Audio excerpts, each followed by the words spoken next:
Good evening and welcome to this week's episode of Sunday Night Live, your favorite automotive show where we talk about all those things that affect our dealership and service department worlds.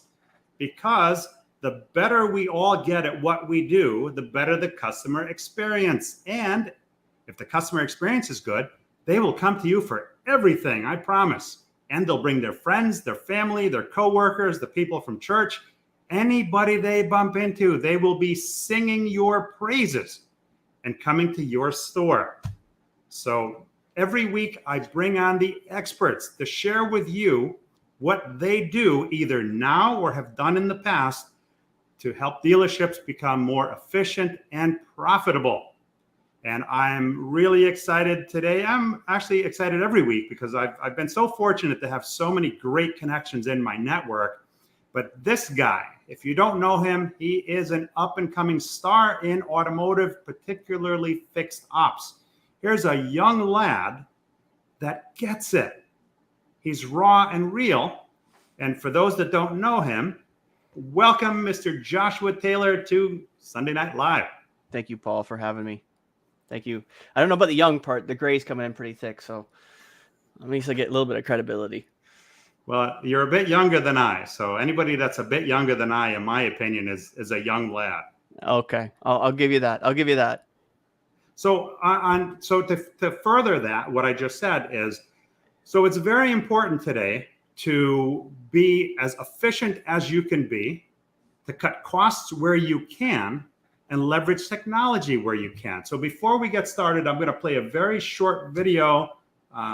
Hold on one second, as this will help you out. Here's the file room, and here is the problem we're solving.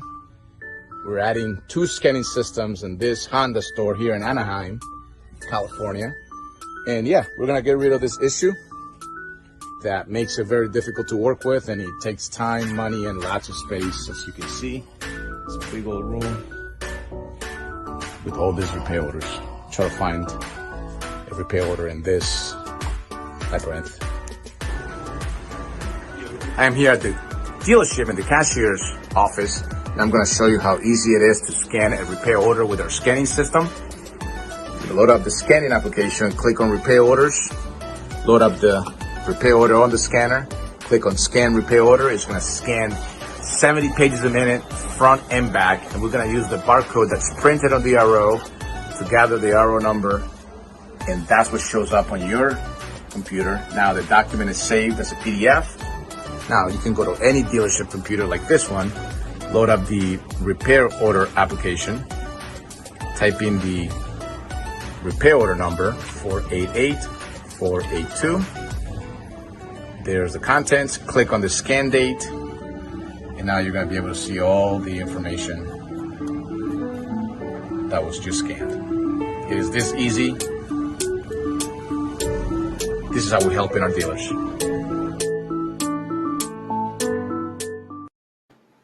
Now, contrary to popular belief, not everybody uses a scanning solution. Crazy, right? It's 2022. But the ones that do, take a look at what you're spending.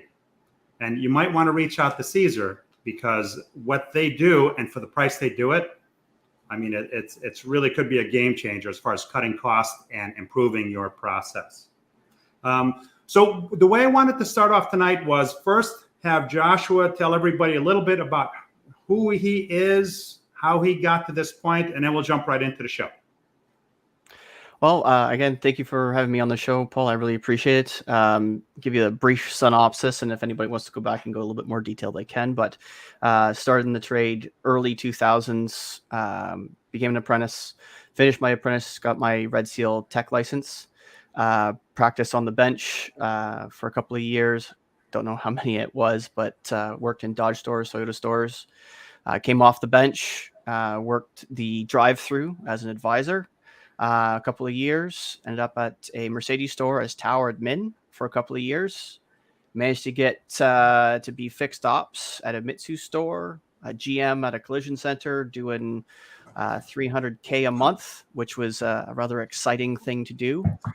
Bit of consulting along the way, and here I am working at a power sports store, getting my my next license, and doing everything I possibly can to help technicians be happier and more productive in their workday, trying to prevent them making the mistakes that I made when I was a young lad.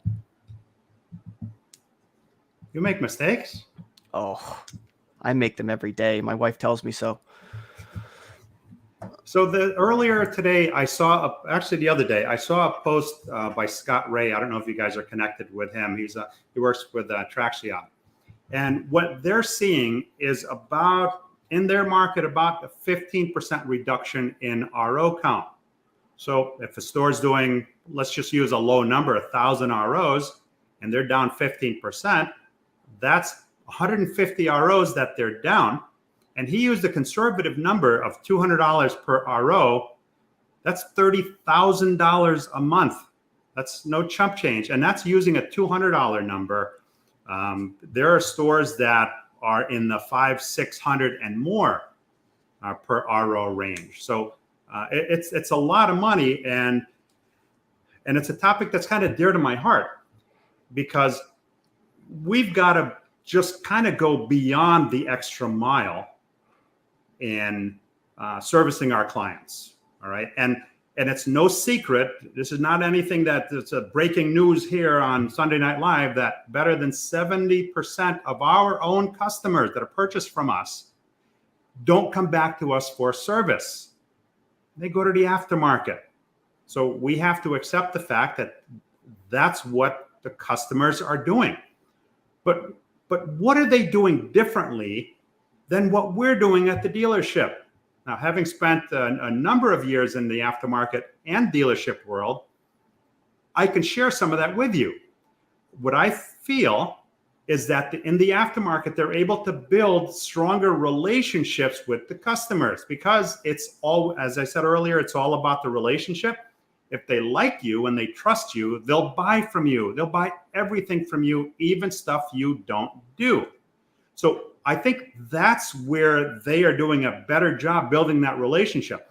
When a customer comes into the dealership, if you're fortunate enough to have a kick butt drive like what you're looking at here, then wonderful. Your team is on board. They greet the customer at the car. You do your walk around where the customer is comfortable, and it gives you an opportunity to build rapport and make sure that we're not missing anything as far as the customer is concerned. But a lot of times we don't always have that, and we end up going to the service desk where we speak to a friendly advisor who takes the information from us that we communicate. But we've all played the telephone game, right? Where you say one thing to one person who says something, that same thing to another person, and by the time it gets to the end person that receives it, it's oftentimes something completely different. So we spoke this morning on SDL, Service Drive Live. If you're not tuned in, you need to send Joe Chambers or Eric a message.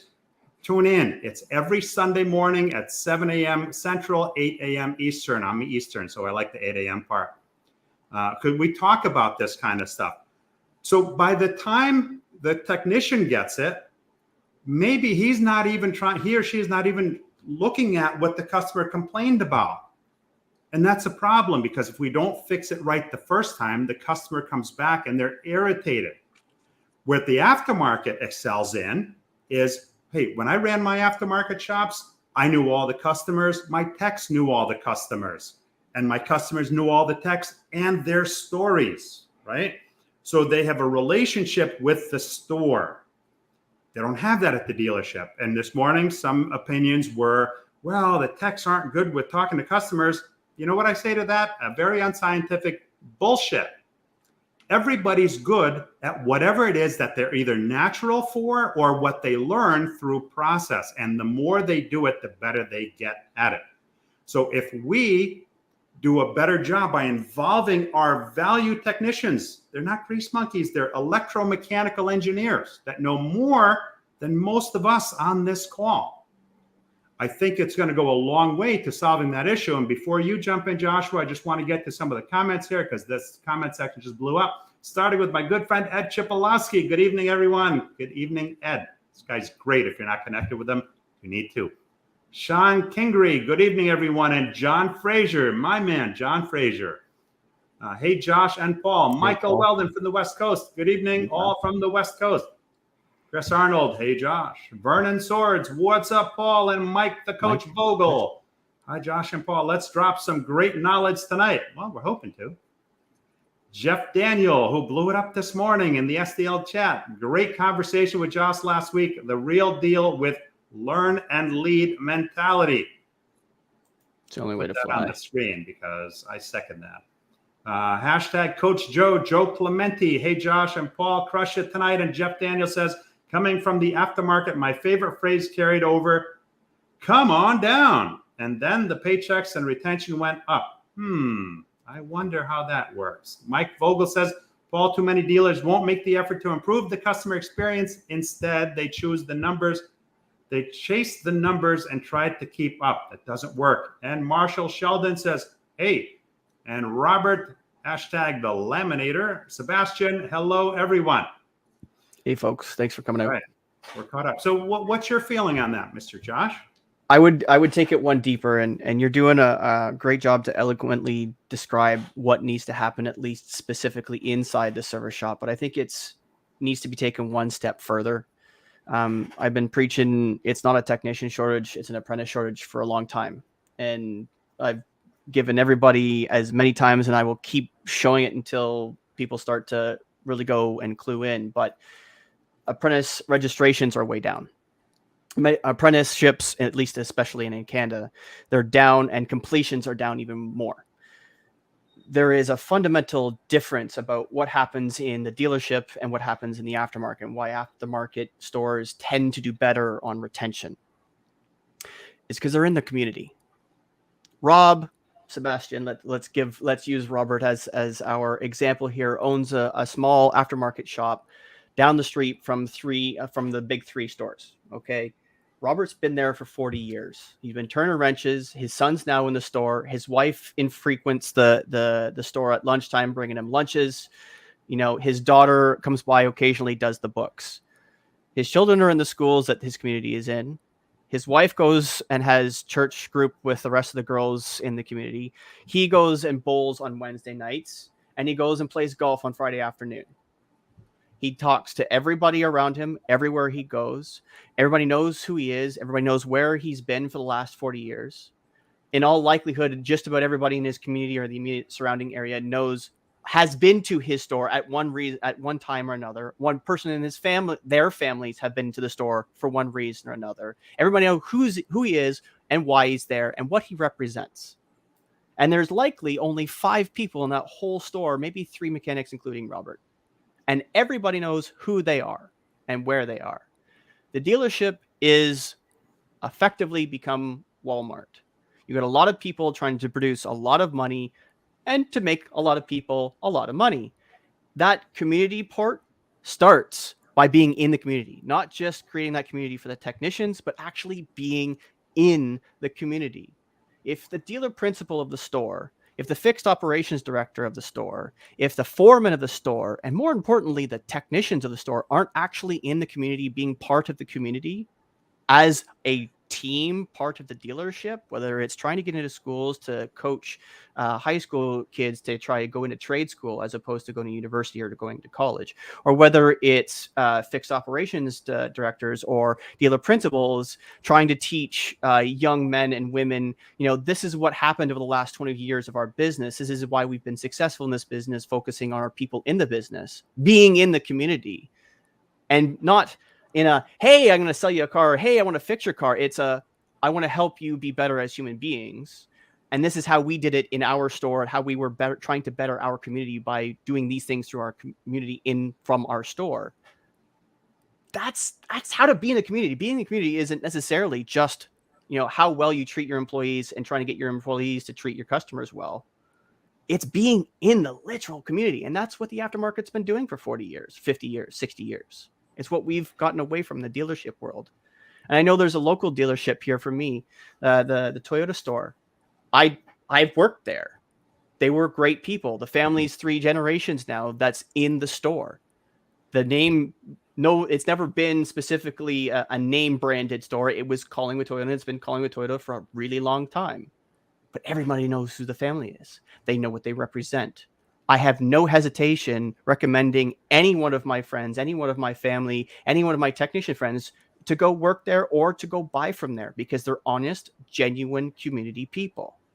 If I, as a person who doesn't work there anymore, especially because I don't work there anymore, would still recommend them to go work for or to go work with or to buy from, that is the kind of thing that you should be trying to promote in your store, going, or groups for that matter. And it's hard to do when it's a corporate entity, when you've got 3, 4, 5, 50, 100 stores to deal with, because managing that kind of culture in the community is a big challenge. But being in the community is the best possible advice I can give you for both reasons, both getting new technicians into the trade and getting new customers or keep existing customers into your store. What's funny is that I published an article recently on LinkedIn that talks specifically about that, because as dealerships, we tend to bash the folks that come in to take our customers, the disruptors, right? Because we're the ones in the community, right? But we're really not. Yes, our names are on baseball jerseys. They're on the plaques at the baseball diamond. They're in the basketball stadium. Yes, but that's marketing. That's not community involvement. The kind of community involvement that I talk about and what Josh talks about is actually being there with the people, sweating with them, laughing with them, joking with them. Being with them is the key part, because I've heard GMs, DPs both say, I spend $5,000 a year on soccer jerseys or whatever. It's like, I personally have never bought or frequented a store purposefully because I saw it on my son's or his teams or the leagues, baseball, soccer, hockey. I've just genuinely never, not because I haven't gone out of my way, but I haven't. And I stand to you how many other people are feeling the same way. It's like, yes, it's to them, it's a charity tax write-off. It's cutting a check. What would I rather, what would I immediately get behind as a person, irrespective of what industry, is if the owner of that store was at the soccer games, coaching, reffing, putting lines down, being there, serving hot dogs, or doing something that says, hey, I'm not here to cut a check here. I'm actually here so that I can support you in your community because you support me as a part of your community. I'm not just here to sell you something, because when you see the jerseys and the plaques and all that stuff, what you see is a big billboard. I want to get to a couple of comments here. Mike Weldon, Mike Vogel, so on point. Mike, need to break that trend. Break that trend to right the ship. 100%. Jeff Daniel, boom, grow your own. Hey, in some states that's actually legal now. It's here in Canada too. Robert Gutierrez, another one of our SDL brothers. Being part of the community is big in every aspect of the store. It can be done, but it's a concerted effort. Robert Sebastian, dealers should give an employee $500 a year to use in their community. School PTA, food bank, homeless shelter, etc. Imagine the impact. On top of that, give them paid time off to specifically be able to participate in that. So yeah, great. I love that, Robert. Let's see here. Jeff Daniel says, Robert, we pay everyone 16 hours for any charity work or volunteer work. Bam. It's almost like I read the guy's mind. That's beautiful. That's community, right? And Robert Sebastian says, or that at Jeff. Joe Clementi, we pay all our team members 72 hours for volunteering in the community we serve. That's what I'm talking about. I mean, that goes a long way. That shows that you're doing it for me, not for you, right? So when people donate stuff and they show up with a film crew, I mean, really? If I'm giving something to the homeless and I have to bring a film crew, guess what? I'm not doing it for the homeless. I'm doing it for me. Robert Sebastian said, I'd ask them to spend the money in the community they are active in. And Jeff Daniel says, well done, Joe Clementi. And Mike Vogel, dealers, clean up your act now. No lip service. Really create a great culture with your team so they not only stay with you, but recommend and recruit for you. Geez, it frustrates the hell out of me. It's really not that difficult to do. It's not. I'd say, Mike, it is difficult to do because it means they can't be selfish. What a concept. That's a tough nut to swallow when you've just been able to write a check for a long time. And that's a really blanket statement. And I want to make sure that anybody watching understands that it's not everybody, because I've met some really genuinely amazing people out there, but there are some folks out there that think that a big dollar check, anything with 4 digits or more on the check, means that they're a hero. And it's not the case. There are people out there doing a lot of hard work with their hands, that work in dealerships, giving to their community, that don't get paid a dime, that aren't making any money from it because they're doing it, and they haven't written a big check. They're just there being part of the community because they themselves are part of the community. It's about being selfless, not selfish. And others may not know what they're doing, but the community knows, and they know. And that's what's important, because they're actually doing it for the community. So, yeah, I just thought, when I saw that post this morning, I was like, yeah, you know what? We really need to do something different. Now, the last time Josh was on, we talked about the difficulty communicating with leadership effectively and communicating with peers appropriately. And there was so much more, tools. Oh, Tools my goodness. are a vital part of the trade. You can't, without a tool, you can't do anything. Tools are half the job, literally, right? But what we have is outrageous tool prices and tool payments, right? The college graduate has the tuition payment. The technician has the tool truck, right? The truck pulls onto the lot. What happens? Everybody goes on the truck. Everybody goes on the truck. And there's always that one guy that buys something every week. Whether or not he needs it. And what gets me after all of these years is that, I've been in big shops, I've been in small shops, and the ones that always complain about not having any money are the ones that are buying the most tools.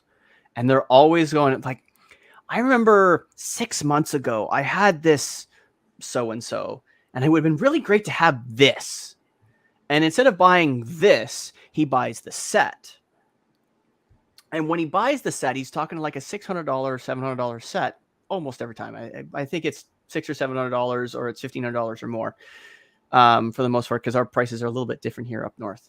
But every single time. And then the question is like, are you ever going to use it again? Like, are you going to see that job again?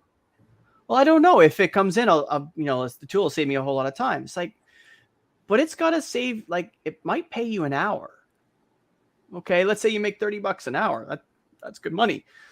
If you $30 an hour and it takes you an hour, it means you can make it $30. It means on a $600 tool, you got to do it 20 times just to break even. Just to break even. But if it pays an hour for you to make sense to buy the tool, you basically got to do it in 0 seconds in order to clear that $30, which means now it's, if you're 0.2, now you're going to make $32 to try and cover the extraneous costs on top of, and go on and on. But it's always those, and then unfortunately, I haven't had the opportunity to work with any women on the bench. So it's all been men at this point. So I can't speak to that. But all the boys, they're constantly complaining about not having any money, or the ones spending the most money on tools. Okay, well, maybe we need to come up with a plan to help these folks not spend so much money on tools, or be more aware of what the cost is, short, medium, and long term. So a couple of weeks ago, I put up a little something about ways, like a 5-step setup, and how to spend less on tools, or more specifically, spend appropriately on tools. And it's just like a check and balance. The first thing you need to do is just ask someone whether they think you need it. Just a reality check. It's like, hey, you're looking at buying a $1,700 impact gun. Hey, buddy, do you need it? Well, yeah, it's 1,500 foot-pounds reverse torque and da-da-da. But you have one. Why do you need another one? Well, in case this one breaks. Well, if it breaks, you can borrow mine until it gets repaired. Right. But I was just going to say, Like- before buying a $600 set, ask one of your coworkers, can I borrow this tool from you? And I see my buddy Marshall down there. Don't demonize techs that spend money on their tools. They're investing in their future. I agree, buddy. I agree with you wholeheartedly. I'm not demonizing those that spend money on their tools. I'm demonizing those who spend money without thinking about the money they are spending. Just because you used it once doesn't mean you're going to use it again. Being intelligent with your purchases and is no different than being intelligent with your investments in your future. Like the last thing you want to do is spend $1,000 buying Bitcoin in China right now. That's not a wise investment. Yes, you're planning for your future and you can logic yourself way into that, but that doesn't mean that you're ever going to see that $1,000 again, or more specifically in the text case, ever use that tool again. And having an appropriate set of checks and balances so that when you buy the tool, you're not regretting the tool, you're not regretting the payments on the tool, and you understand that what the payments mean. They don't just mean the $600 that you spent on the tool. They mean the $600 that you spent on the tool plus the interest that you're accruing every week because you haven't paid it off full.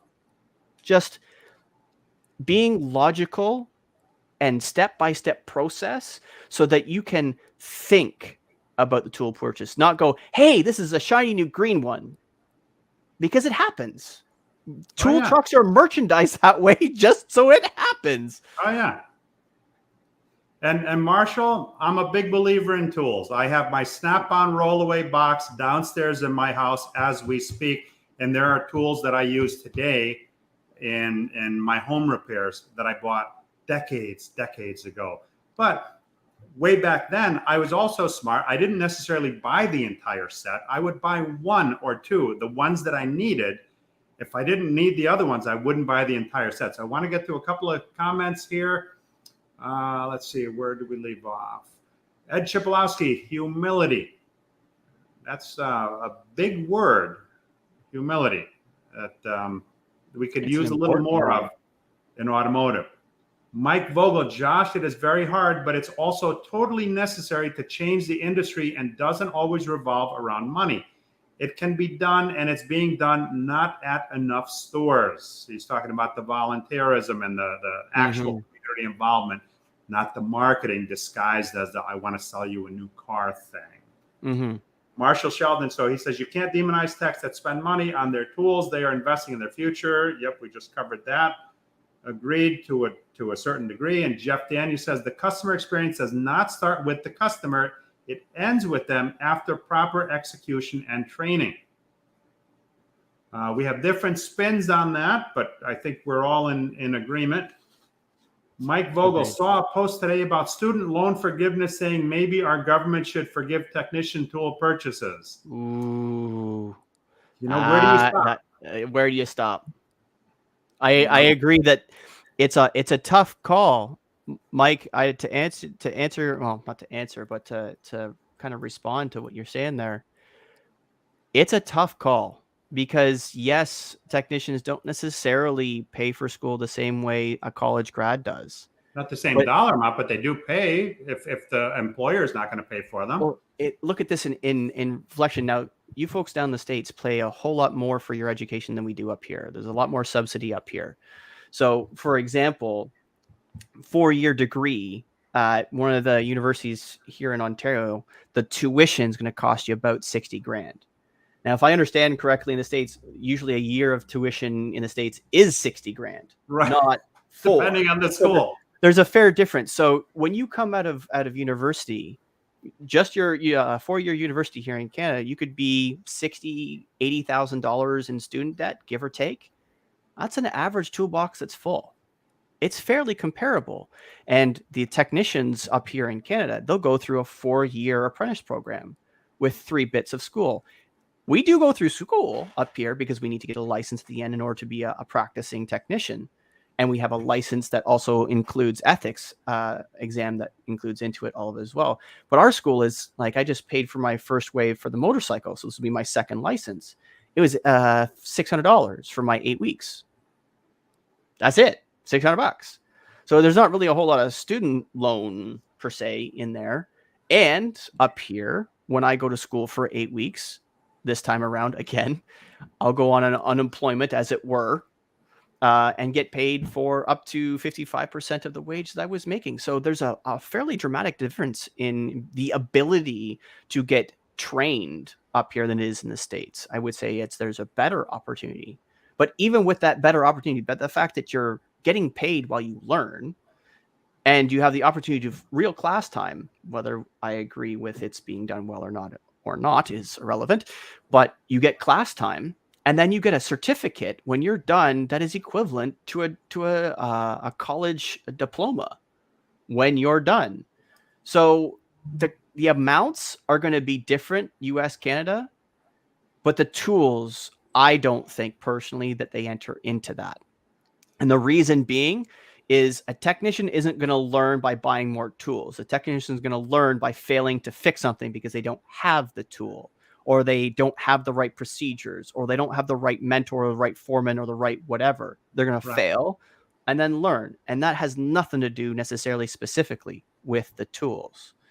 So I don't think I'm in agreements with you, because the schooling cost X, and that's what this is about. And I mean, it opens up a whole nother Pandora's box, but they're not on the same plane, and at the risk of going down a political slope, which I don't really want to go down, let's just say they're not the same, but I get your point. Yep. Robert Sebastian, the shop needs to buy one-time tools. 100% agreed. Craig Tomasic, that $100 tool that you need to complete a repair is also a retention tool. When you tell a customer you haven't performed the repair because you don't have a tool to complete the job, that customer's money they'll spend in the future is also going with them. It's a catch-22. Yeah, I mean, you're not going to tell the customer you're not doing the job because you don't have the tool. Any shop will say, hey, oh yeah, we do that all the time, right? I had a car come in one time that we had never worked on, ever. The guy says, you work on these? Oh yeah, we work on them all the time. Well, we got the job done. It was a sizable job. And I needed a little bit of help from a buddy of mine who had a repair shop. We had a computer that we needed to do something to finish the job up. But yeah, we're never going to tell the customer we don't have that tool. Jerry Davis, sorry I'm late. I've been driving. Never want to miss Josh Taylor and Paul Meijer. Thank you, Jerry. You're not late. It's the internet. If we die, this broadcast goes on forever and ever and ever. Russell B. Hill, another one of our SDL brothers, along with Jerry Davis, says, glad to hear. Joe Clementi, correction, we pay for 3 days or 24 hours of social responsibility days to support the community we serve. You know what? The fact that you're paying anything at all, 100%. Kudos, that's great. my friend. That's crazy. That's wonderful. 100% ahead of most others. I see there's some great companies here. People have chimed in that their companies do that. You know, God bless you, because you're helping our business be better viewed by everybody. Because let's face it, if we have a shitty experience in shop A, it's going to taint everybody. And they're already predisposed to think we're dirtbags. So why not help everybody? As my good buddy Paul Machine always says, a rising tide lifts all boats. So that's what we do here every week. Let's see. Russell Hill, happy about number 2. Which was number 2? Sequel right now. The sequel. Got it. Jeff Daniel, tuition assistance and tool purchases need to be part of any apprentice hire. Bingo. Now, you say the technicians go to school for 4 years in Canada? We get, depending on where you are, Richard Mueller will tell you, like out in Alberta, I believe they do 4 stints. In Ontario, we do 3, but there's in every province in Canada, it's slightly different, but it's still a certificate of qualification program. It all has to be agreed upon by the Ministry of Transportation, of Ministry and Colleges and Training. And they say, yes, this curriculum works, regardless of how they split it up. It doesn't matter. In Ontario, it's 3 blocks of 8 weeks. in Alberta, I think, if I recall, Richard's history was 4 blocks of 8 weeks for him. And you said the schooling is about 60,000? No, for the tech training, no, it's $600. Oh, $600. Okay. Yeah, it's not much money to go each time. So that's that's really interesting because in the U.S., first of all, we typically hired ready-made techs that are disgruntled somewhere else. Somebody else pissed them off, so now they're going to start with us, and life is good, right? Mm-hmm. There are training programs, but how many employers want to pony up 15 grand for a mechanic school for somebody just starting out? Mm-hmm. That's a tough nut. That's where the difference is, not necessarily between countries, but between even shop owners, because not everybody thinks the same way about training and about especially about certification, because certification's a whole nother ball of wax. But in here, because in order to be insured as a mechanic, whether you're independent on your own at a small shop or at a dealership, to be part of the ministry's registered mechanics, you have to be an apprentice or a licensed mechanic. In both circumstances, you're licensed, one's to an apprentice, which has responsibilities attached to it, and then a mechanic, a licensed mechanic, again, responsibilities attached to it. You have to have those designations. It's period. End of chat. But as an apprentice, you're going to be here in Canada, $16 an hour straight time. You're very cheap, very cheap. And if you're working well in an express lane, you can imagine the amount of money that one mechanic makes in an express lane. Well, that's theoretically the bottom value where you're paying your dues. So the dealership goes, oh, you made me $70,000 or you made me $80,000 and still learned something this year. That's incentivizing the dealership to hire apprentices so that they can then the next year, okay, you've learned enough so that it makes sense for you to go to school for 8 weeks. I can lose you for 8 weeks because when you come back, in theory, you're going to be smarter and more capable and more experienced when you come back with stuff you didn't know that you didn't learn here, which makes sense as the years progress. That's basic training, because you're going to get different stuff in the classroom than you do in the shop. You're not going to talk about high-level electronic diagnostics in the shop as a first-year apprentice, but you're gonna at school. You're gonna get the brain fundamentals going. Hey, this exists in this industry. This is something that I have to keep my eye on. Something I need to practice on my own because I'm not going to get it in the first 1 or 2 years.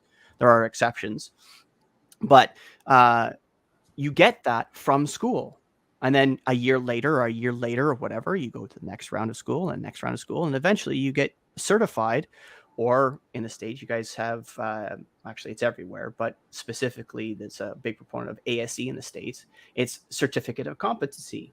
You are able to do these things. You are able to diagnose these things. You are able to repair these things. That's why those I preach to the high heavens. Get your certifications. If you can get a certification, get it, because it means that you can do it, which means that when somebody asks you as an apprentice or a mechanic, can you do this? Yes, I can. Well, how do I know you can do it?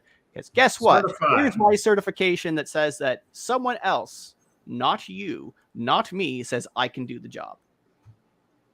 And these are the types of conversations that we need to have, right? We tend to hire because we need a body, right? We check the pulse, we check the temperature. Mm-hmm. You got a job. Shadow that guy, shadow that gal, and you're good to go. We're not having these conversations. By having these conversations and setting forth, through onboarding or whatever you want to call it, a career path for this new person coming in. Okay, this is what we're thinking. Where do you want to be in 6 months? Where do you want to be in a year or 5 years? This is our career path that we would like to share with you. You start here. This is what you learn. This is what you earn.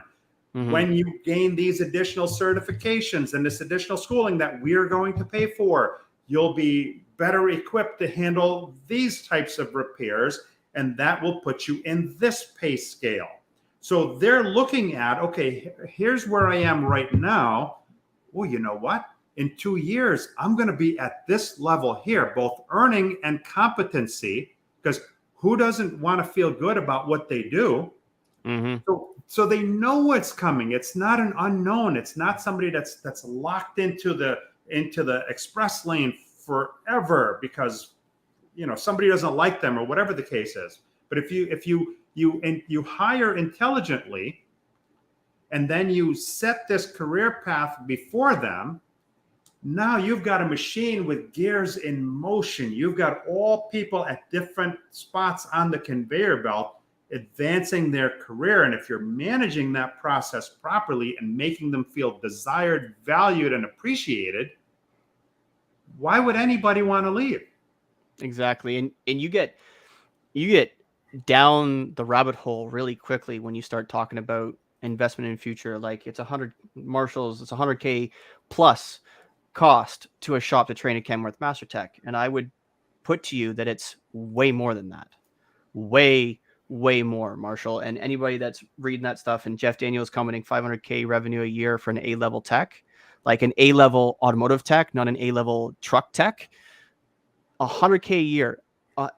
Bare cost for all the training is what most people, DP, GM, fixed ops, most look at.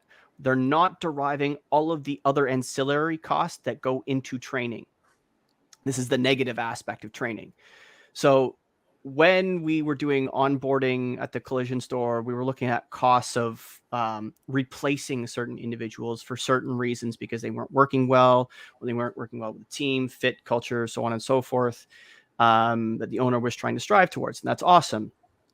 We figured out the last couple times that he had hired and onboarded a new employee. And we showed every 3-month period after hiring something new, we lost about 7% productivity across the shop. That's not training. That's not in-class training that Marshall's probably specifically talking about, what it costs to send them to schools across the country and everything else like that. We're talking the in-shop productivity loss. So if you've got a big shop and you've got 2-3 hires, imagine losing 7% productivity every time you hired somebody new. And what, depending on the store size, how much money that means. So we're not talking about apprentice hiring or training specifically. We're talking about onboarding somebody new that you have to work in that equation. Right. It doesn't matter why. How much is it costing you when you lose somebody? Not to mention being able to say to apprentices, hey, when we onboard you, we're going to send you to training within 90 days, which I can't remember here who in the comments who noted it. That's amazing. That's an amazing statistic to have, be able to know that people are asking for training within the first 90 days. Good. That makes sense. But to know that they get paid to go to training, they're going to go to training in the first 90 days, that they're part of their tuition or all of their tuition is being paid for so that they can learn. And secondly, fourthly, there's some kind of plan. It's like, we understand that you're going to need to invest in tools, but we also understand that you as a brand new technician or a brand new mechanic can't afford $15,000 of tools in year one. So we're going to subsidize that in a certain way. If we can get you trained to this certain amount or a certain process so that you're this efficient doing express lane or whatever the case would be, this is how much that we can pay you for tools specifically, whatever the case may be. But having that plan set out, working from the community, finding people outside in the community that might be interested in being a mechanic, getting them into the store, giving them a plan for the next 5 years. Like, this is what we're going to do for you for the next 5 years. And look, 5 years out sounds like a long way. It's not. They're saying in the comment section. They're saying it in the comment section, things that I'm thinking. Alternative fuels is coming. It is coming big. I looked at the regulations for Formula One 2 days ago when they posted it, and they posted a video about it. The synthetic fuels that they're using in Formula One is going to be coming to market. They've got 2026 fuel regulations where they're losing something like 35% of the fuel allowance. That's fucking huge. Huge. So those fuels coming to market across the planet means that we need to be preparing now for people capable of learning how to deal with ICE engines with alternative fuels in them, not just corn fuel. What happens when we get a completely synthetic product that you can't smell? I go, that smells like turpentine. Probably not a good idea for it to be in the carburetor. Let's swap out the fuel. I'm going to throw out a novel concept here. When we look at what it costs for training, And a lot of this training is the result of the new people that we need to bring in because of the people that we've lost, sometimes senior level people, for whatever reason. We pissed them off. Somebody pissed them off. I'm going to challenge you guys out there, and gals. How much does a dealership invest in training for the service director and the service manager in something like Dale Carnegie or some other type of schooling that better prepares them to communicate with their staff? Because let's face it, I would be willing to bet that a percentage of the people that we lose is because we're not communicating with them on a level that they need to be communicated with. But we don't take ownership of that. We say, oh, this person was a whatever, so they're gone. But the common denominator is us. We're still there, right? How much the stores spend to develop the management to better relate and deal with the employees so that we have less turnover, which in turn pales by comparison to what we spend to train the new ones that we can't seem to get. I want to get to a couple of comments here. Let's see here. Jeff Daniel says, Paul, my comment was to properly serve and provide a proper experience. You need to be trained before the customer arrives. Agreed. Jeff Clementi, awesome, Jeff Daniel. We replicate your idea on tuition reimbursement and tool purchases based on tech certifications to stimulate career growth. Smart stores are doing that because that's long-term. Jeff Daniels, 48% of new hire techs expect to be sent to training within 90 days. 2021 Carlisle study. Yeah, it's needed, but nobody's addressed the let's better serve the people that are with us so that we don't lose them to begin with. I think we could save a whole lot of money by better investing in training for our leaders, because the fish stinks from the head. It's an old Italian saying. Marshall Sheldon, I'm not incentivized to loan a tool I purchased because the shop or another tech won't invest in themselves. Fair statement. That's where the store kind of needs to step in also. But you know what? There's nothing wrong with once in a while, because guess what? You may be the person that needs that one tool that you don't have one time for a job. And I think we all agree that it would be nice if somebody loaned that to you.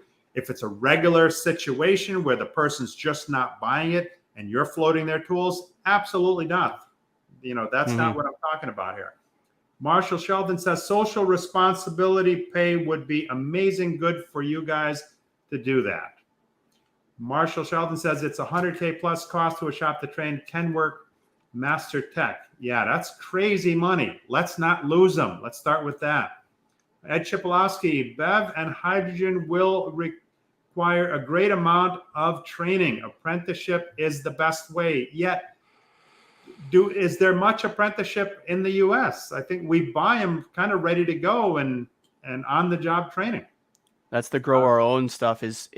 I'm genuinely surprised that even after all these years in the U.S. that you don't have something similar to what we're doing up here up north. I'm surprised that there isn't even a state-issued what we call a certificate of qualification, a CFQ, that says this person is legally responsible for the work they do on the vehicle, which puts the accountability on the tech to do a good work, and will also help some stores that struggle with accountability.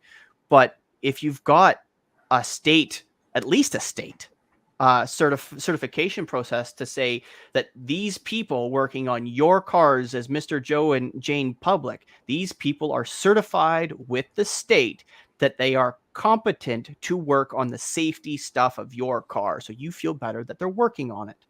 That even as a bare minimum across the say, it's like, because right now, as I see it, and correct me if I'm wrong, Paul, anybody can walk in and to a Home Depot, pick up a toolbox for $1,000, walk down the tool aisle, spend $3,000 on tools, put it in the toolbox, roll the toolbox out the door, down the street, and say, hello, Mr. Ford store, I'm a mechanic.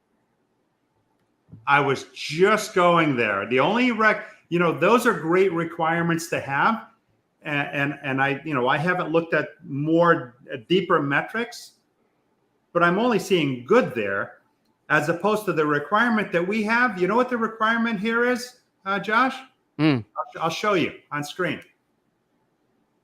Pulse. That's it. That's it. Let's see here. Jeff Daniel, Marshall, a trained tech in automotive is worth approximately $500K revenue per year. A C tech earns you $330. I can only imagine the difference of a master truck tech versus a C tech. This is why we can't lose anyone, which ties to what I was saying moments earlier. I love it. Marshall Sheldon, Ed, alt fuel is coming hard, even if it's liquid. Chipolowski, Marshall Trucking is looking at many fuel options. Total cost of ownership and return on investment drive these changes. Marshall says, let's talk about paying for online study and online prerequisite required to go to class. I have well over 1,500 hours in my free time to get the prerequisite done. Well, a lot of training now starts off as online training in the first level. I think what Marshall's getting at there is he's got 1,500 hours of training in at zero, but it's not been paid for. So maybe if there was any dollars that need to be paid for, he didn't have to pay for the tuition for those online courses, but he wasn't getting paid for his time.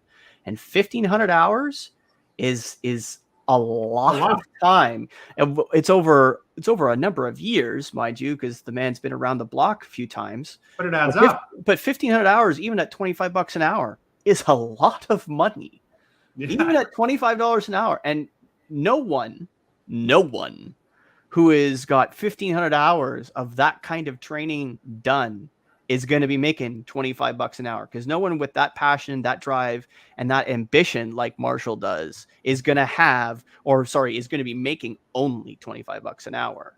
So that number, $40 an hour, that 1,500 hours goes to, $60,000, $600,000. Sorry, moving the numbers correctly. That's a lot of money. That's a lot of money not in technicians' pockets for the time that they're spending, in all likelihood, away from their family. But it's a necessary evil, right? You can't get the expertise without the training. Jeff Daniel says, Marshall, we pay for all training and pay the techs average wages when they go to school or vacation, not just a flat 8 hours. And Marshall says, Jeff, a lot don't. I would tend to agree with that. Jeff says, that's the opportunity to fix our shortage issues, Marshall. I have a saying I like to use is, what bout of self-inflicted psychological trauma are we suffering from today, right?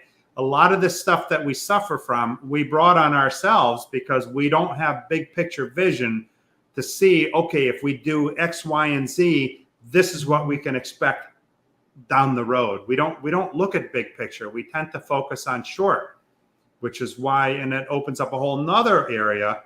Right now, variable departments are pissing off a lot of customers that won't be coming back to the store. A lot of customers that are going to be expecting, of the ones that do come back to your store, they're going to be expecting deep discounts because you screwed them over, they feel. One man's opportunity is another man's screw job. That's a whole nother conversation. Oh, you did. It's hard to talk politely about some of that, because you get customers that are trying to screw techs out there. They're really trying to, I've seen it. I've had to experience it, that you did this and you did that, no different than we were talking about this morning that I showed you this morning. I love that. It happens so frequently. And unfortunately, I'm going to say this is communication on the dealership or store's fault. 100%. Because you, as a store, completely were unable to communicate effectively to that customer what's happening, when it's happening, and why it's happening. So the last thing you want, and we're talking about, writing work orders this morning and so on, being able to eloquently understand and communicate to the customer what's going on in their car before they come in. So when that phone call came in and said, I have a leak, and this is referencing the AC leak drain. I love that. I have a leak. And the person on the other end of the phone writing the work order, the appointment, didn't get corrected. The person in the drive-through didn't correct it, didn't communicate it, didn't ask questions, went to the tech and assumed because it hadn't been corrected by the two people that in all likelihood have already looked at that work order. It's like, okay, there's going to be a leak. There's something underneath. I don't know what it is, but it's gone through two people. I'm not going to ask any questions. It makes sense for it to come back in the shop. It's been a leak. It's just had a surface. Maybe it's an oil Because leak. they just had their car in the shop. Right? They just had their car in the shop. That's almost always the case. It's Cincha. And they go above and beyond to try and figure out a leak. And now you've got not a leak. You've got an AC drain dripping because it was hot outside. And they were running the car. But you come back to the lack of communication or poor communication that we started this conversation with. Everything comes back to that. And no matter how much you try and pass the buck, the customer, I don't want to say the customer is always, the customer's going to say it's your fault. It's our fault as a tech, or it's our fault as the advisor. Guess what? It is. It's education. It's communication. You have to educate the customer. And then there's ways to circumvent these things, like a quality sales to service walk around. How do appointments get taken? When you have I will use the right word. If you ever have some kind of situation with your vehicle where you need us outside of your proactive maintenance repairs, this is what we're going to ask you. We're going to ask you who, what, where, when, why, how fast, what was the weather, what color was it? Did you have tea that morning or have coffee that morning? So that we as a dealership or we as a store can communicate effectively. She's like, hey, it's just your AC drain. You don't have anything to worry about. Oh, you're sure you have a leak? You sure you? Okay, Mrs. Customer, that's okay. Come on in the drive-through. How do you take your coffee? Double? Okay, I'll have a coffee waiting for you. I'll go over the car with you and I'll show you what's happening so that you can feel better and feel safer about your car. Involve your technicians. They will help you better communicate with the customer. They'll help you to better get the problem from the customer. I want to get to a couple of comments. Joe Clementi, invest in your technicians by paying for training is in today's environment a prerequisite. There's a direct and significant ROI on training / certifications. Bam. Tim Von Algier, hope I pronounced that right. I agree with the statement 100% speaking from a tech. Good techs do not want to work under ill-trained management. Yes, we need to. That's something that I've not heard anybody talk about, doing the kind of training for management so that we don't lose the techs. I haven't heard of that. It's always been the tech needs training because somehow the tech falls short. No, we need to objectively look at the big picture. It's not management that we're losing regularly. It's technicians that we're losing regularly. So let's look at the management problem. Marshall says, let's talk about how they bring new hands on with a promise of training, but they forget about the mid-level guys that have been toughing it out there. Does that happen? Buddy. And this is where Marshall and I get along so well, because it's 80% of the technicians 80% of the technicians are being left in the lurch, because you've got 20%, you got 10 at the top, 10 at the bottom. That get all of the attention, because the 10 at the top are usually attention whores that need absolutely everything perfect. They need their bay to be clean by somebody else. They need to be tools to be brand new, paid for by somebody else. They need all the training done, and they need to be done now, and they need to be paid by somebody else. They need all this attention. They're high producers, but they're usually quite toxic. Not all of them. They're super high minutes, but they're super high producers, and it shows. And then you have the bottom 10% that couldn't give two shits about anybody or anything or the team or the business or anything. And they complain. They're slow. They want straight time because they don't want paid commission in any way, shape, or form, because they think as soon as they see flat rate, oh, it's commission, I'm going to get screwed. I just want to work my time, and I'm going to be 70% efficient and blah, blah, blah, blah. The 80% in the middle are the ones, they complete their training, don't complain. They'll complete it at home. They'll complete it on their own time. Or when it's slow, they'll complete it during the day. So they're being busy doing company kind of work at company time. Yeah. They'll be the ones that keep their bay clean themselves, have pride in the tools that they've purchased because they're investing in their future. They don't complain to advisors and they ask relevant questions. They could be better communicators, but they're not poor communicators. They never get in trouble or seldom get in trouble. These are the men and women that get ignored. These are the men and women that are quiet quitting. These are the men and women who work their asses off every single day and for the most part never hear anything beyond hi, have a good day, and that's it.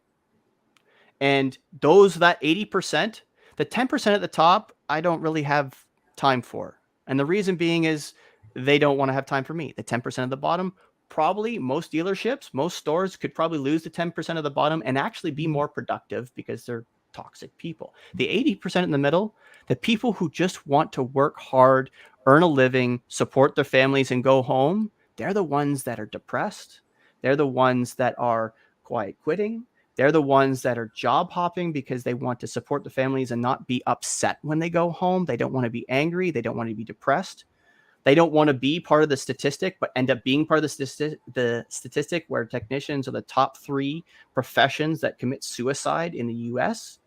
They don't want to be that, but they end up being that. Those are the ones we need to focus our attention on. Cops. Oh, it's awful.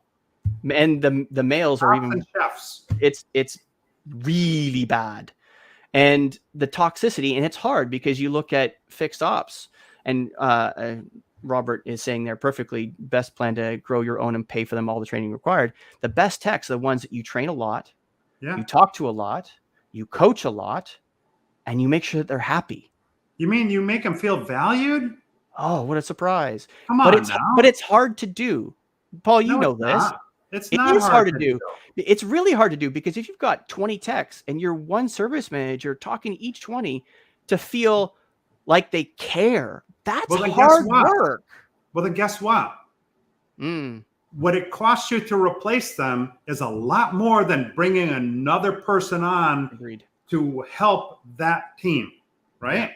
We don't look at big picture. We look at how can we scrape? How can we scrimp? No, we have to look at what that cost is. We have to look at what the common denominators are and turnaround, and we need to fix those things that actually need fixing. I want to get to a couple of comments. It's worth nothing. Most of us, it's worth noting, most of us technicians are used to a mindset that if we're not being spoke to, that's the best we can ask for. No, that's a horrible way to do it, and that's what contributes to the shitty situation we're in. Robert Charbonneau should have a apprentice written path expectations from us and them time and comp and set periods to evaluate. 100%. Hey, we set the career path, but we also need them to adhere to it. If we're serious about it, we need to have them understand that they need to be equally serious because we're partners in this. Together, we're going to make this work. Great comment, Robert. Tim says borrowing a tool more than twice should never be the case. Agreed. I disagree, and I disagree for one reason. I use the rule of 3. Okay. The first time you've never seen the car before, or you've never seen that kind of repair before, you're not sure what you're doing. You're looking for tools that work. This might be the best tool. It might be a special service tool, and that becomes a shop supply tool. If it's a special, if you're going to do lots and lots and lots and lots and lots of it, and it's a really high cost tool, that's when you need to have the conversation with fixed ops or service manager and say, hey, this is a very specialized tool. It is for this specific repair and this specific repair only. That's a special shop tool. Tech should never buy that. Personal opinion, doesn't work everywhere, especially out in the field like Marshall does.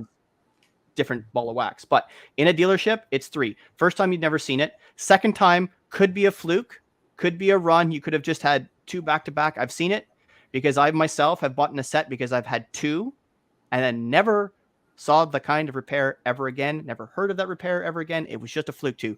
3 times, if you've done three repairs on the same kind of car, the same way, with the same tool that you need for that repair 3 times, especially if you've done it in the last 12 months because you do your records of your repair orders like I used to when I was in automotive. 3 times in a year, buy the tool. Just buy All the right. tool. No, I'll go with that. I'll go with that. I didn't look at it quite the same way, but you're right. There are those repairs that are just oddball repairs that you're rarely going to see. And I'll give you an example. Years ago, we needed calipers for a Renault Gordini. I don't even know if you know what that is. I don't specifically know what a Renault Gordini is, because Renault was only in Canada for a short period of time, but I understand the rarity aspect of a Renault Gordini. Nobody had the calipers for it. We dealt with a company called King Calibers. They're rebuilders of brake calipers and other things, right? Mm-hmm. So I sent the calipers to King Calipers to be rebuilt. Many years later, we got another Renault Gordini, and lo and behold, nobody had the calipers for that one. So that only happened twice in 11 years that the calipers had to be sent out to be rebuilt because nobody had it. So yeah, I could see those cases definitely happening. Tim says, barring, we caught that one. Robert Charbonneau, UTI or other tech schools are 25 to 30,000 after federal assist. Yikes. That's a lot of money. That's a lot of money. That's a lot of money. a lot of money. There are less expensive options, no? Jeff Daniels, Robert Charbonneau should absolutely be part of their onboarding, 100%. Tim says, I went to UTI, waste. I firmly believe that going into a shop/dealership and working your way up, you are better off. That's just my opinion, though. You know what? There's some merit to that. Assuming that you're doing your certifications, your ASE certifications and other courses like that to maintain. I could see that. I won't disagree with that, but at the same time, what school is supposed to do is ground your learning into objective knowledge. So in a shop, you could be in a Ford store, and Fords have every Ford model has its own set of failures that are common that you will learn, and you will learn how to diagnose, and you'll get very good at diagnosing what the concern is and then repairing said failure. Dodge will be different. Chevy will be different. Cadillac will be different again. You go to imports, you go to Jag, you go to Land. They are all subtly different, and you are not, as an apprentice, or at least I call an apprentice of somebody who's been in the trade less than 5 years, you will not have the same set of experiences as the person next to you, let alone the person in a different dealership in the same town, or this different, again, in a different country. Class should be a standards of knowledge, so that when you go back to work after the class, or you start work after the classes, you have a clear, objective set of foundational knowledge that you can walk into the shop. The basic foundation is the same. That way you can walk in and everybody around you can talk the same language, can talk about the repair, the diagnosis, the procedures, the customer concern, responding, the communication, all in the same manner. And you get further training there. So yeah, I agree with you. Let's see here. Robert says only warranty level requirements to get paid for the job. Craig says, Josh, it's worth noting that most shops can't find techs as it is. A licensing system like you have up north could turn catastrophic quick. To be clear, I don't disagree with you on this subject. Yep. It can be if ill-advised and ill set out. Yes, it can be. And it would definitely have to be a very large conversation to have. But I don't see it. Not necessarily just in the States. I think our licensing system here in Canada is also flawed. The schooling is not, as much as I'd like everybody to go to school and get certified, the schooling itself needs to be far more objective than it is subjective, state to state, province to province, so on and so forth. There needs to be a standard of excellence globally, because it doesn't matter what language you speak or what country you live in. The cars are the same. The fundamental stuff, the cars are the same. The basic fundamentals of all the cars are the same. Even if you talk about hybrids, the cars are still the same. Until we go full on drone style driving, where we're not actually driving the cars anymore. When we have a steering wheel, we have 4 wheels, 3 wheels, 2 wheels, whatever. It's all the same basic stuff. It's the ancillary stuff that's slightly different, and that's when you learn the brand specific stuff.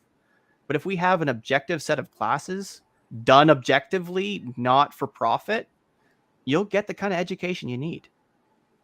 You know, it sounds like we're on both ends of the spectrum, from north to south of the border here. I think we have a really good system. We just need to take ownership of where the problems are and acknowledge that we are part of that problem. Mm-hmm. And we collectively, in management and otherwise, need to address that. Robert Charbonneau says, best plan to grow your own, pay them for all training required, 100%. You will get zero argument from me on that one. Tim says, I'll train service advisors / consultants. Let's see here. Jeff Daniel, do you pay your techs referral fees for finding new techs and involve them in the hiring process? Why or why not? What are your feelings on that? And we're going over, by the way, in case nobody figured that out. Mm-hmm. We've got a lot of great stuff here tonight. Oh, it's lots. The grow your own is the only way to fly right now, I think. If you're not doing everything in your power to be in the community, to nurture new people, to find, I think Robert Charbonneau is preaching the kind of stuff that everybody needs to be doing. You need to be cultivating talent. You need to be investing. I think Jeff Daniels is doing it as well. You need to be investing. Always been the way, by the way. That's not something new. Invest in your community. Be in the community. When people come in to the funnel, as it were, and start to turn wrenches, give them a clear path, pay for the training, get them trained, there's no reason why you can't do everything necessary to keep them. Just paying them more isn't going to do it. Give them a foosball table isn't going to do it. Actually ask them. That's not culture. That's not culture. It's not culture. Talking to Johnny at the end of the row there, who every single week has a new Instagram picture of a hot car that he was photographing on the weekend, and saying, hey, Johnny, you did really well the last 3 months. Here's a brand new $1,500 XLR camera. Not only were you paying attention that he's doing what he's doing on his weekends, not only do you know what his hobby is, now the dude has stopped using his iPhone 11, which has got a cracked screen making pictures. Now the guy has a real camera. You were listening, you were attentive, and you gave him something that he wanted. How much is that man going to start talking to the choir that you're the most amazing boss ever? Ever. My friend worked at a dealership, okay? She and I were Rammstein fans, okay? Rammstein is a German heavy metal band, not for the faint of heart. Okay? Du hast mich. Oh, love it. We've seen him 3 times, but that's another story. So you know what her boss did? Her boss gave her for Christmas 2 Rammstein tickets. So guess who went to see Rammstein on the company dime? Yeah. This guy and that gal. Yeah. I mean, that is priceless stuff. That's what I'm talking about. So when you count up how much money you spend to train new hires that you can't find, or how much you spend on Indeed and all these other places, Indeed, figure out how much it costs to bring on one other person to assist the fixed ops director or the service manager, tasked with the express purpose of being there to facilitate communication between the technician staff and management, to make sure that we're doing those kinds of things that you're talking about by knowing what they love on the weekends, by giving them something of value to them. That costs pennies on the dollar compared to what you pay on the other side of the equation, plus the agita in having to deal with a counter full of people, and you're starting your day off down 3 techs. Invaluable. The unfortunate folks out there, we started this conversation, I think the very beginning, it was talking about, RO counts being down 15%, that Scott Ray article. And you've got technician shortage, apprentice shortage, and so on and so forth, just because people are leaving the trade. Okay, that's one. Problem 2, you've got COVID that is constantly taking people out of the equation. It's still Doesn't go on anywhere. An absolute pain in the ass. But you get the ancillary stuff is okay, you've got dealers that might be charging a little too much, a little bit over MSRP to make that monthly work. You've got service managers, and I've seen it locally. There was an ad out for a local store. I won't say which, but they're now charging something like $200 for their what they used to charge $70 for, or $69.99.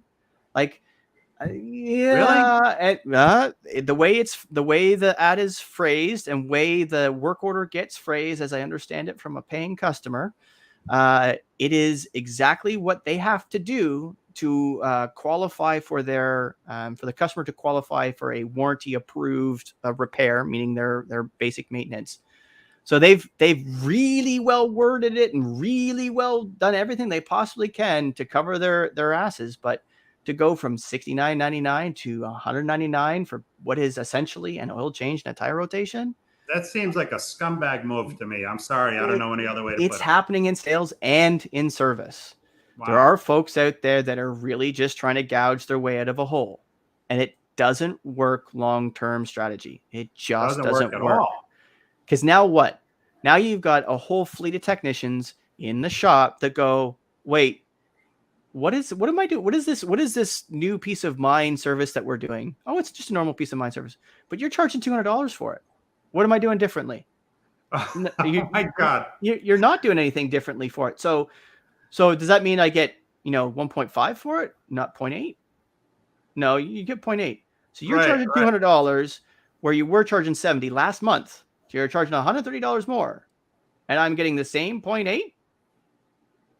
Yeah, that's something's not right. So many levels. That you get the tech who's now being undercut in a way, and they that they're all talking about it, which means they will tell their wives, their sisters, their mothers, for sure, which they're going to tell the entire community. It's just everybody. A lose-lose. It's a lose-lose. There's no need to gouge. Michael Barrich, # raise the bar, remove toxicity. No. Jeff Daniel, female techs, why not? They kick ass and have a mission to succeed. And you know what? They look at things differently than their male counterparts. I hate to say it, but it's true. They won't skip steps. Like, as guys, let's face it, if we could eliminate 4 to 5 out of 10 steps to get something done, regardless of the consequence, we'll do it, right? Women won't do that. I don't believe so. I've had many conversations with those in the know, and they say that they're less likely to do that. I can honestly say I've never worked with a female tech, and it's a regretful. It's not something I've ever been able to choose. But having a different perspective, just having it, forget about gender, having a different perspective, whether it's for diagnostics, whether it's for repair, whether it's for what to do at lunch, just having another perspective. Right. Is invaluable. Oh, yeah. Period. Because we look at things this way a lot of times. Marshall says, Jeff, I feel like a referral bonus is a barrier to entry at this point. Involving current techs in hiring should be normalized. That should always be the case.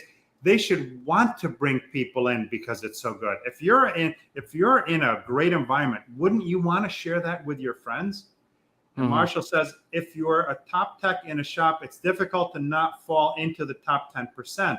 The squeaky wheel gets the grease, but if it still squeaks, may have to change it out. Absolutely.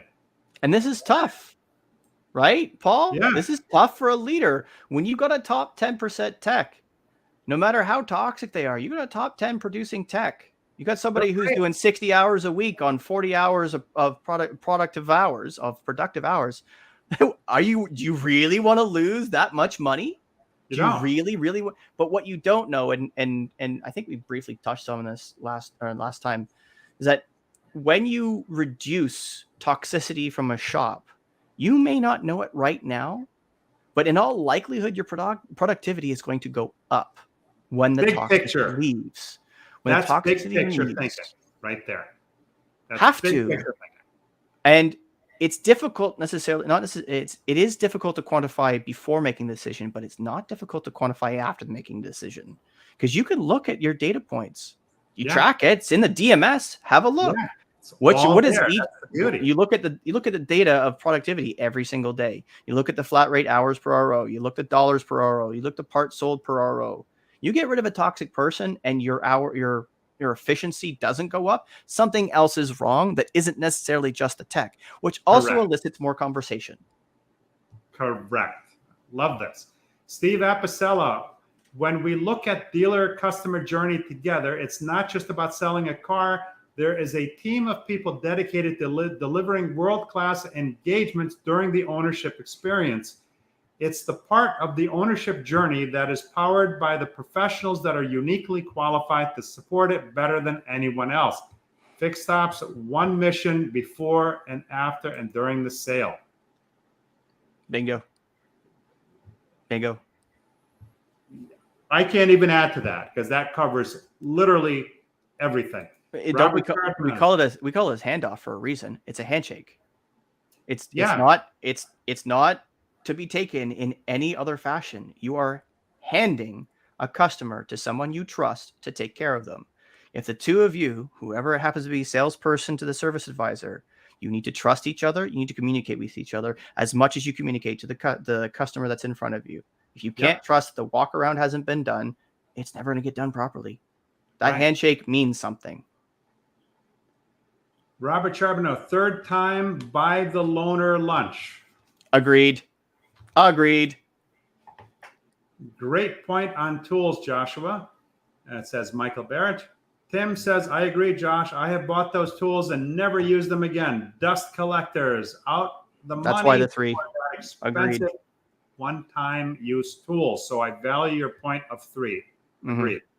Jeff Daniel, sorry, yapping too much. Great topic. I believe strongly about. This has, we're going to have to wrap it up soon, but I could literally speak here with you for hours on end because we so see the world through a similar lens, and it's such important stuff here. I just love it.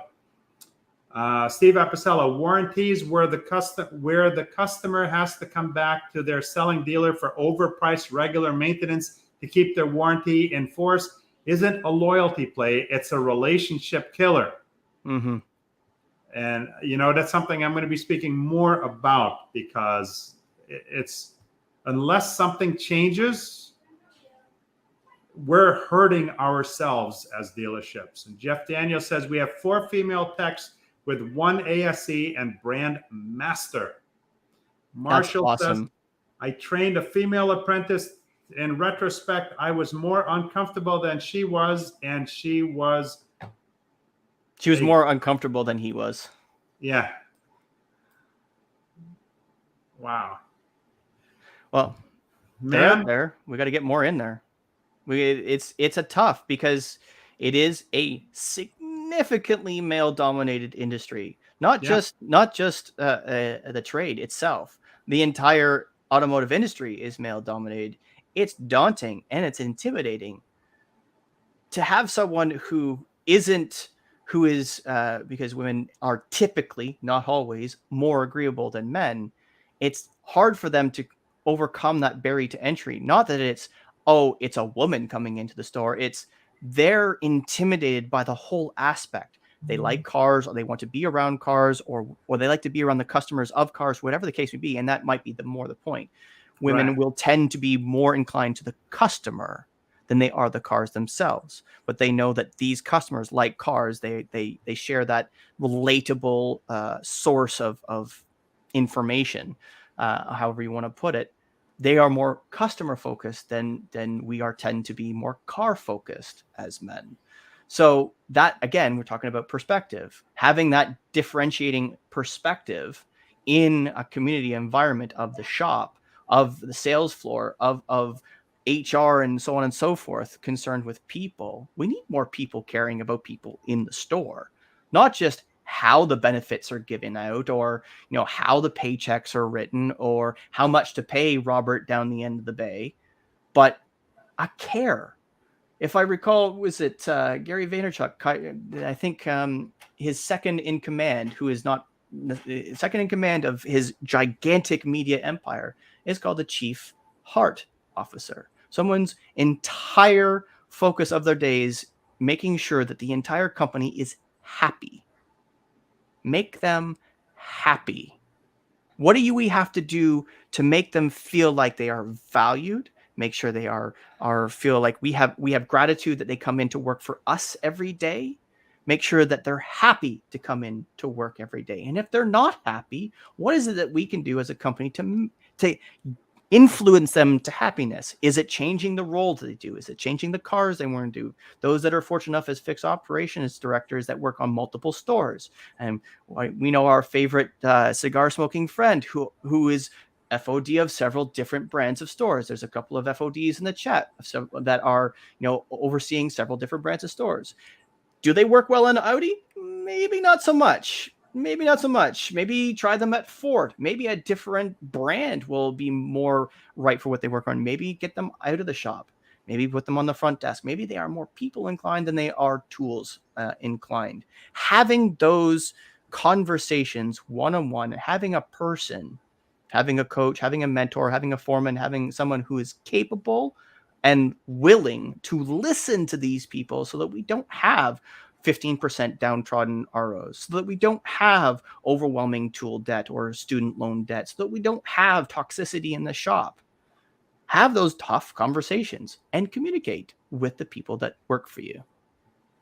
How cool would it be, whether you're a male or female, you drive into the service drive like you see here on the screen, and you're greeted by an advisor and a female tech or a tech to greet you, to verify your complaints, and to communicate what your car's doing. That chug chug sound, to communicate that to the person that's actually capable of working on your car. How powerful is that to properly diagnose and fix that problem the first time, and to feel more welcome? I'm a big proponent of the team atmosphere, because I don't want people building a relationship with one person, because one person may own the store, but guess what? I want that customer to build a relationship with the entire store. I want the person to walk in to smile to and from everybody and to know everybody that's in that store, because look, turnover happens on our business. I don't want to ever put the customer in that position where now, the person I've been dealing with for 2 years is gone.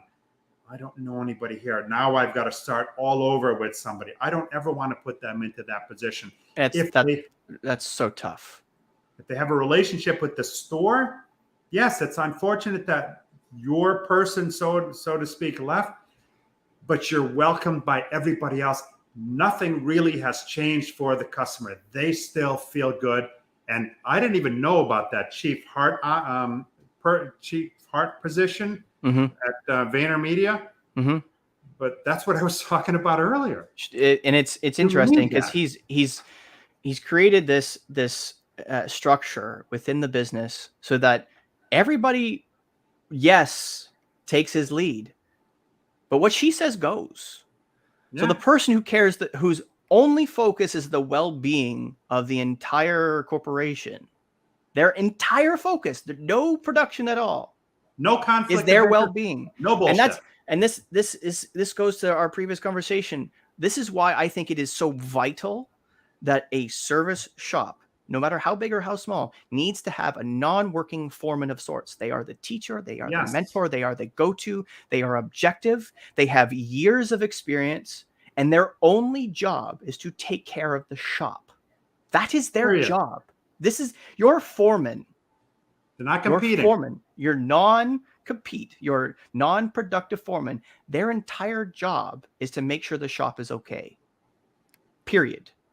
Those two things alone, the chief hard op position and a foreman like that, right there, I'm seeing a huge savings in every aspect. Let's see here. Marshall says, pull the curtain and the mystery away. This is Butch, and he will be your tech today. 100%. And Craig says, this is why it's important for advisors to have technician experience. I couldn't disagree more with the idea that someone can go directly from being a barista to a service advisor.